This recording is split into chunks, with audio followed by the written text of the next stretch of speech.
আসসালামু আলাইকুম। রাজু আহমেদ, সীমানা টিভি 98। দর্শক, নতুন দর্শক হলে আমাদের চ্যানেলটি সাবস্ক্রাইব করে অবশ্যই পাশে থাকবেন নতুন নতুন তথ্য পেতে। ভারত থেকে শেখ হাসিনা আসছে, যারাই বলছে তারাই বাঁশ খাচ্ছে, সেটা আপনারাও ভালো জানেন।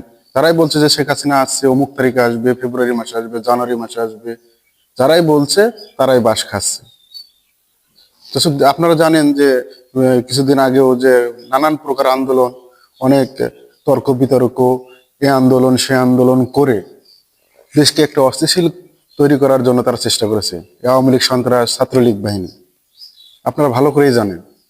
সুতরাং তাদেরকে ছাত্র জনতা রুখে দিয়েছে, তাদেরকে দাঁত ভাঙ্গা জবাব দিয়েছে। আপনারা কিন্তু দেখেছেন ইতিমধ্যে নানান মিডিয়ায়, আপনারা দেখেছেন যে তাদেরকে কিভাবে জবাব দেওয়া হয়েছে। অতএব সাধারণ মানুষ বলছে যে শেখ হাসিনা আসুক, তাকে আমরা বরণ করে নেব তার বাস দেওয়ার জন্য। এমনটা কিন্তু আপনারা জানেন। দর্শক, আপনারা জানেন যে বিগত সময় 16 বছর সে স্বৈরাচার শাসন করেছে, তার দুঃখ কিন্তু মানুষ ভোলে নাই। অতএব তাকে আসতে হবে। তা আসার আগেই অনেকে বলছে যে তাকে নিয়ে আসতে হবে, এসে তাকে শাস্তি ব্যবস্থা করতে হবে। দর্শক, ভালো থাকবে।